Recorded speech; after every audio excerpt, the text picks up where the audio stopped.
Hello children. कल आपने lesson जो है वो पढ़ा, समझा, इंट्रोडक्शन टू हिस्ट्री, जिसमें आपने ये जाना कि हिस्ट्री है क्या। तो आज जो हमारा लेसन है वो है द अर्लीस्ट सोसाइटीज़।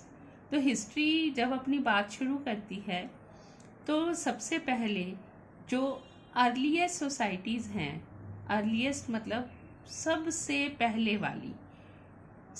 वाले समाज, उनकी बात करती है। कैसा समाज जो है वो इस धरती पर आया इंसानों का, तो उसके बारे में बात की जाती है। तो मैं आपको रीड करके और फिर साथ साथ एक्सप्लेनेशन करूंगी। Most of the scientists are of the view that the earth was formed about 4.5 billion years ago. In comparison to the history of the earth, human existence upon the earth is relatively new. तो अगर हम मतलब उन्होंने साइंटिस्टों ने क्या कहा है कि जो अर्थ फॉर्म हुई है वो लगभग जो भी उन्होंने खोज की है ना, कार्बन डेटिंग के हिसाब से वो ना एक कार्बन की मात्रा से वो पता लगाते हैं कि ये चीज़ कितनी पुरानी है। उसके हिसाब से जब साइंटिस्ट ने ये खोज की तो उनको ये पता लगा है कि 4.5 बिलियन ईयर पहले जो है वो अर्थ का निर्माण हो चुका था। लेकिन अर्थ के निर्माण के साथ ही जो है वो ह्यूमंस जो हैं वो अर्थ पे नहीं आए। तो human existence upon the earth is relatively new. तो उस हिसाब से अगर देखें तो ह्यूमन एग्जिस्टेंस बहुत बाद में दिखाई देती है और इसलिए वो उसके कंपैरिजन में नहीं है। किसके कंपैरिजन में? अर्थ के कंपैरिजन में। अर्थ उससे ज़्यादा पुरानी है। The human beings are said to have appeared on earth about 4 million years ago in Africa. तो सबसे पहले उनकी जो होंद है वो कहाँ दिखाई देती है? ह्यूमन बींग्स की, जो अब का हम अफ्रीका कहते हैं। और कितने ईयर्स पहले दिखाई देती है? 4 million years ago. Later they move to other parts of the world. फिर वो वर्ल्ड के और हिस्सों में फैल गए। Some of the remains of tools and other objects used by human beings have survived till date. तो उसमें से some of the remains of tools, तो उस समय के जो टूल्स हैं उनके जो रिमेन्स हैं जो अर्थ में दबे हुए मिल जाते हैं, और जो दूसरी चीज़ें हैं जो कि इंसानों ने यूज़ की, हैव सर्वाइव्ड टिल डेट, वो आज तक भी जो है वो दिखाई देती हैं, सरवाइव कर रही हैं। Remains of humans have been found in India dating to a period nearly 5 lakh years ago. ठीक है, तो 4 मिलियन ईयर्स एगो जो है वो अफ्रीका में दिखाई देता है, और जो 5 लाख ईयर्स एगो जो है वो हमारे इंडिया में दिखाई देता है इंसान का होना। The study of these earliest evidences of human activity in earth reveals the use of stone implements. So the study of these earliest evidences of human activity in India reveals the use of stone implements. तो वो क्या ये show करता है? Earliest evidences, जो पहले के जो हमें प्रमाण मिलते हैं जिससे प्रूव होता है कि ह्यूमंस यहाँ पे रहते थे और एक्टिविटी करते थे, तो वो ये रिवील करता है, उससे ये चीज़ पता लगती है कि स्टोन्स का जो इम्प्लीमेंटेशन है वो इंसान बहुत करते थे। मतलब स्टोन जो है वो सबसे पहले, जैसे आजकल हम किस चीज़ का यूज़ करते हैं, आजकल प्लास्टिक की चीज़ें होती हैं, स्टील की चीज़ें होती हैं, कांच की चीज़ें होती हैं, लकड़ी की चीज़ें होती हैं। लेकिन उस समय वो ये सारी चीज़ें किस चीज़ की होती थी? उस समय होती थी सारी चीज़ें स्टोन्स की।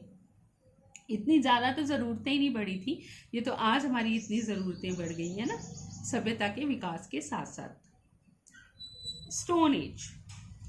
For a very long time human beings were dependent on nature. एक बहुत लंबा समय था जब बहुत बहुत सारे साल इंसान ने नेचर पर डिपेंड होकर ही अपना समय गुजारा है। They made use of what ever was available in their immediate surroundings. तो उस समय आसपास सराउंडिंग्स में आसपास जो भी मिलता था उसको अवेलेबल होता था, उसको यूज करके वो अपना जीवन व्यतीत करते थे।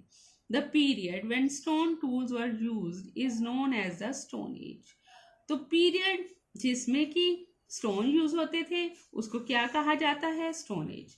The Stone Age is further divided according to the quality of stone tools used into, तो जो स्टोन की क्वालिटी यूज की गई उसके अकॉर्डिंग स्टोन एज की भी आगे 3 एजेस हैं, एक Palaeolithic, Mesolithic, Neolithic and Chalcolithic age. In each stage, human beings use specific types of stone tools. तो उन्होंने एक खास तरह के stone tools को use किया. They also achieved some progress in each successive phase. और उन्होंने कुछ ना कुछ प्रगति की. The tools progressively became lighter and smaller in size and also specialized in function.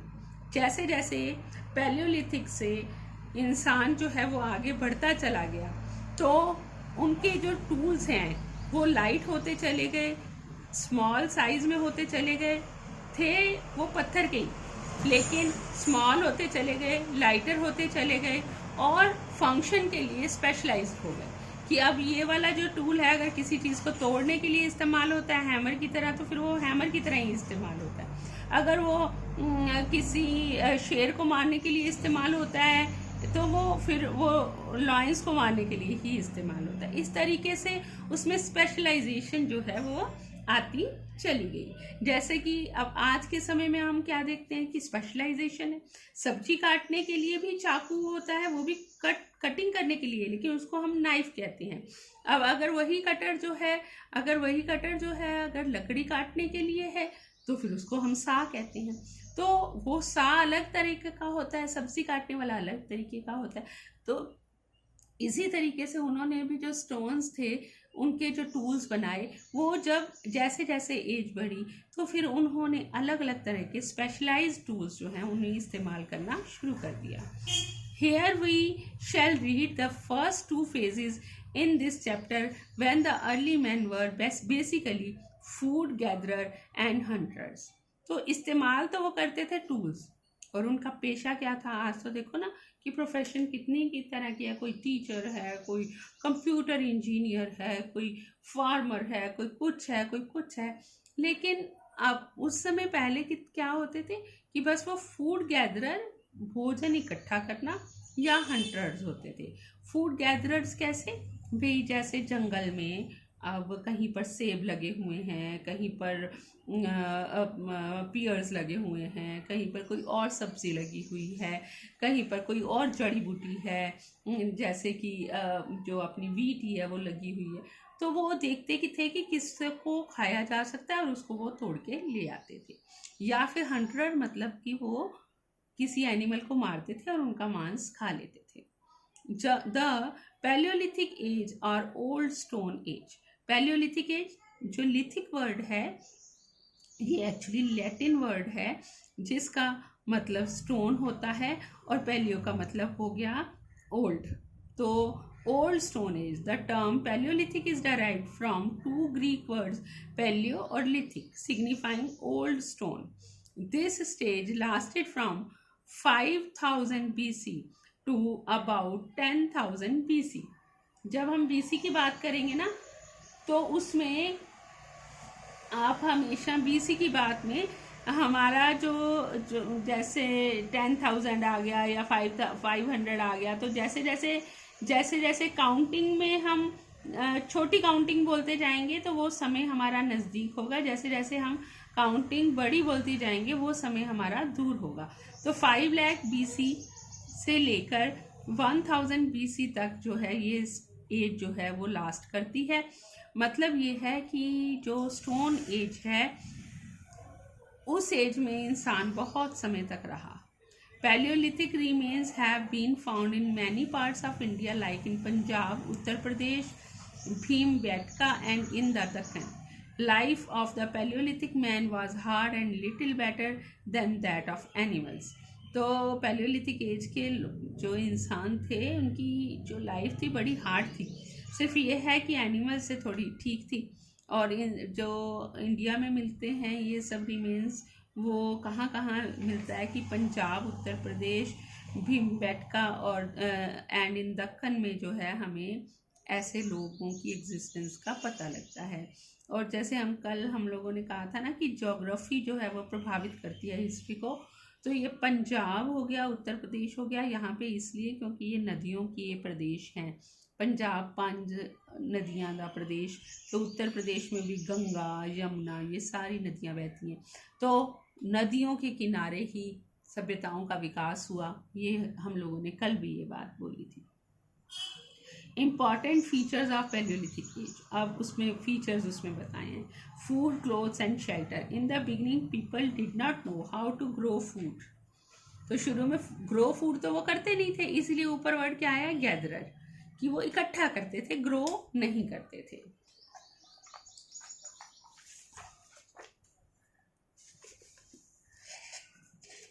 They were basically food gatherer and hunters.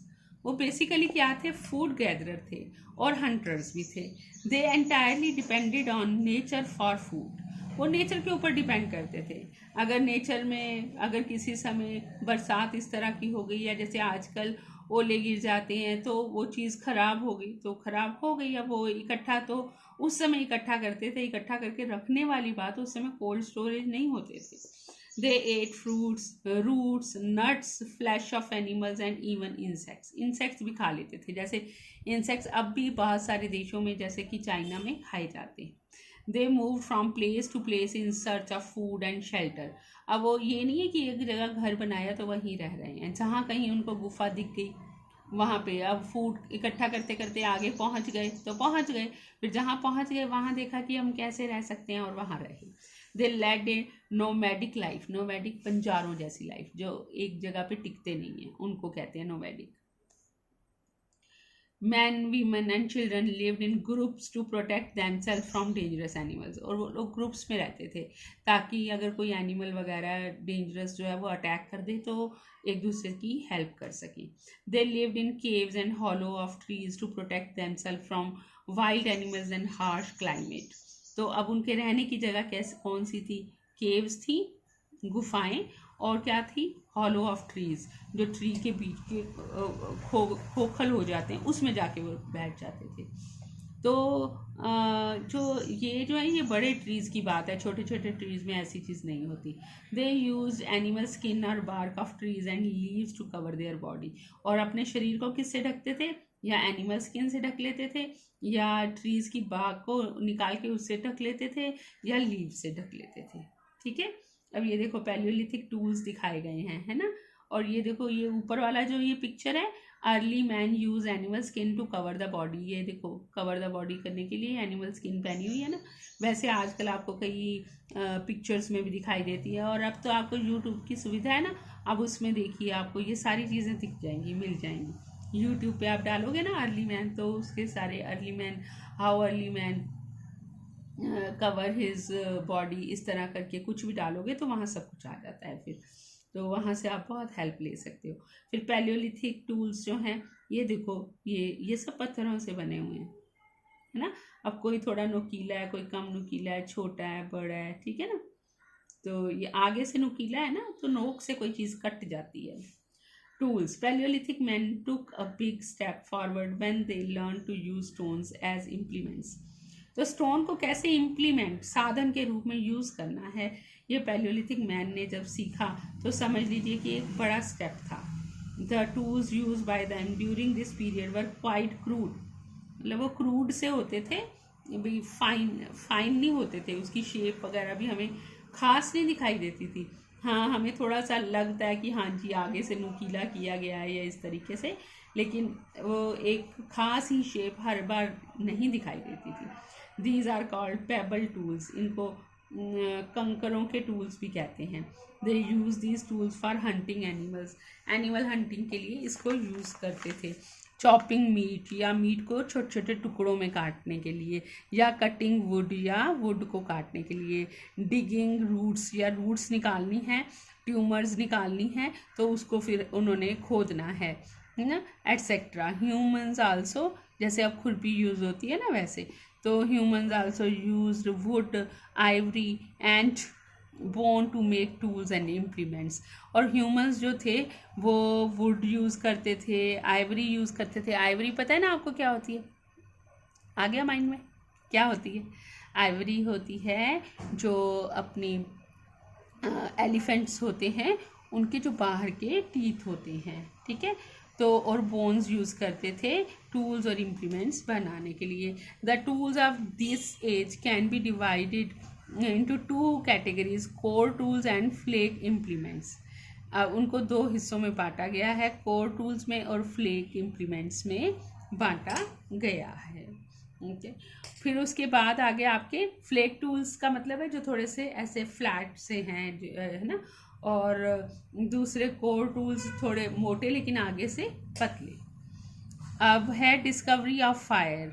Several lakhs years ago, in Paleolithic period itself, human learnt the use of fire. अब कई लाख साल पहले Palaeolithic period में ही इंसान ने fire को use करना सीख लिया था। अब ये जो फायर है ये भी उसने पत्थरों को रगड़ के ही बनाई थी। The discovery of fire was probably accidental. ऐसा लगता है कि अचानक उससे ये चीज़ हो गई थी, भाई एक्सीडेंटल है, अचानक हो जाना, उसको एक्सीडेंटल बोलते हैं। Perhaps man struck two pieces of flint stones against each other and the spark produced, and perhaps some dry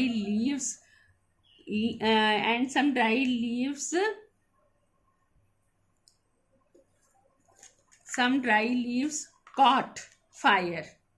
तो क्या हुआ कि शायद हुआ ऐसे कि फ्लिंट स्टोन्स को आपस में रगड़ा गया, तो उससे क्या हो गया कि अचानक ही स्पार्क हो गया और शायद उससे जो सूखी हुई पत्तियां थी उसमें आग लग गई। ये उन्होंने गेस किया कि ऐसा कुछ हुआ होगा। In this way one of the greatest discovery of Mankind was made. इस प्रकार से ये जो इतनी बड़ी डिस्कवरी है मैनकाइंड की वो सामने आई। Man started eating cooked food, और इंसान ने पका हुआ खाना खाना शुरू किया। It help them to keep warm during winter, और जब विंटर का सीज़न आया तो वो उसको अपने आप को गर्म रखने के लिए भी इस्तेमाल करता था। किसको? आग को। It also protected them from wild animals, and animals are afraid of fire, as animals are afraid of fire. तो वाइल्ड एनिमल्स से सुरक्षा के लिए भी उसने फायर का यूज़ किया, तो क्योंकि जो फायर है उससे एनिमल्स डरते हैं।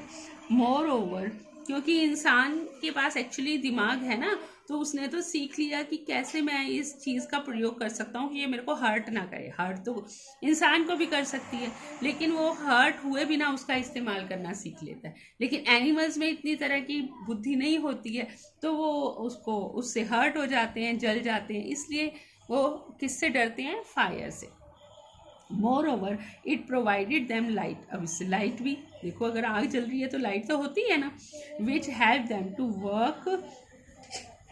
Work inside the caves at night. इससे वो रात को भी केव्स में क्या कर लेते थे? केव्स में वो इनसाइड द केव्स वो रात को भी काम कर लेते थे। Art and religion. The early people spend their leisure time. Leisure time कौन सा होता है? Free time. In painting and carving on the walls of caves. तो जो अर्ली पीपल थे ना, वो अपना टाइम कैसे स्पेंड करते थे?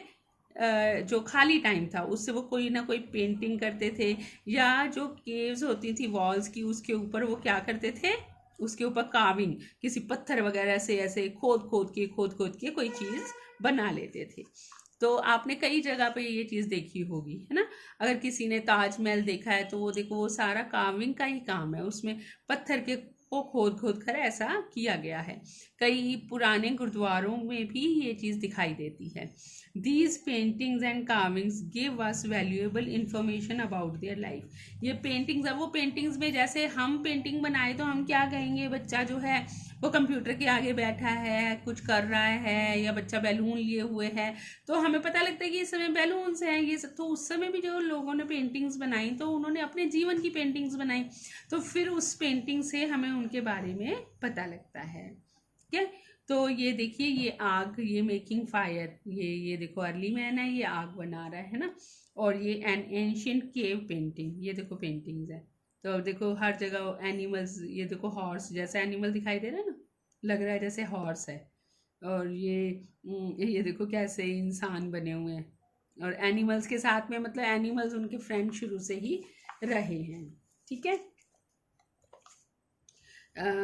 तो आगे है paintings show dancing figures and hunted animals. तो पेंटिंग्स में या तो नाचते गाते लोग दिखाए गए हैं, या फिर उसमें एनिमल्स, हंटेड एनिमल्स, मतलब जिनका हंट कर लिया गया, जिनको शिकार कर लिया गया, उन एनिमल्स को दिखाया गया है। In this way art develop, इस तरीके से आर्ट का भी विकास हुआ। The early man was afraid of natural phenomena like lightning and thunder because he did not understand their cause. अब तो हमें पता लगता है ना कि ये लाइटनिंग, तो हम जानते हैं कि भाई ये बादल जो हैं वो टकरा रहे होंगे, ठीक है, थंडर उनकी आवाज़ को कहते हैं। लेकिन अर्ली मैन इसको नहीं जानता था, तो वो डरता था। डर जो है वो हमेशा, जो हमें अज्ञानता के कारण ही डर होता है। डर जो है वो अज्ञानता से उपजता है। जब हमें ज्ञान हो जाता है चीज़ का, तो वो डर खत्म हो जाता है। तो आज इंसान उन चीज़ों से डरना हट गया है, क्योंकि अब उसे पता लग गया है reason. He thought it as the expression of anger of some divine power. उनको लगता था कि ये कोई दैवी शक्ति है ऊपर बैठी हुई, जो अगर गुस्से में आ गई है इसलिए ऐसा हो रहा है। He worshipped sun, sky, rain, thunder, lightning etcetera. और वो सूरज की, आकाश की, रेन की, थंडर की, इन सब की पूजा करता था। ही बिलीव्ड इन मैजिकल पावर्स। उनको लगता था कि ये सब जादू हो जाता है। ही also worshipped his dead ancestors. और जो उनके मर जाते थे लोग, उनकी भी वो पूजा करता था। ठीक है। और ये वाला जो मैप है, ये देखो, ये जो है main sites of early people in India. तो कहाँ कहाँ पर वो ये है, बैगोर राजस्थान में है, भीमबेटका ये मध्य प्रदेश में है ना, मिर्ज़ापुर ये उत्तर प्रदेश में है, आदमगढ़ ये भी मध्य प्रदेश में है, बोरी ये महाराष्ट्र में है। फिर ये आ जाओ आप दक्कन का नाम लिया ना उन्होंने, साउथ का, है ना, तो वहाँ पर भी 2 प्लेसेस हैं, आंध्र प्रदेश में है, और ये करमूल केव्स ये आंध्र प्रदेश में है। ठीक है ना। तो इसमें जो तो रेड कलर से हैं वो पैलियोलिथिक हैं, और जो ब्लू कलर से हैं वो मेसोलिथिक साइट्स हैं, जबकि अभी हम पैलियोलिथिक के बारे में ही पढ़ा है हम लोगों ने। अब आ गया जी मेसोलिथिक एज और middle stone as.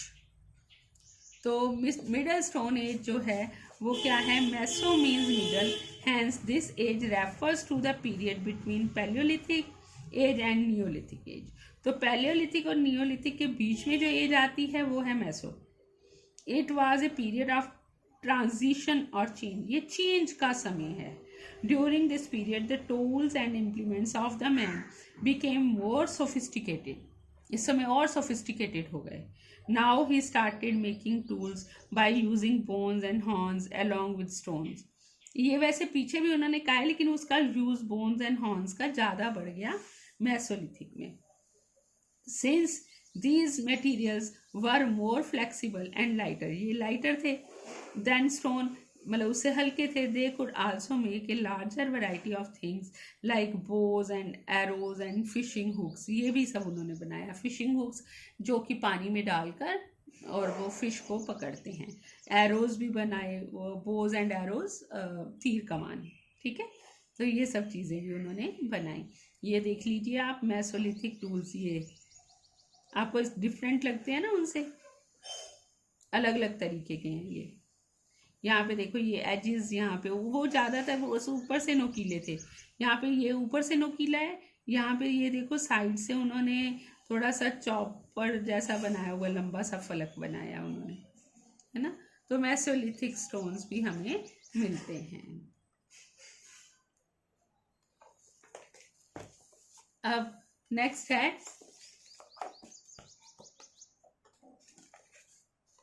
End of Mesolithic as that had learned about cultivation.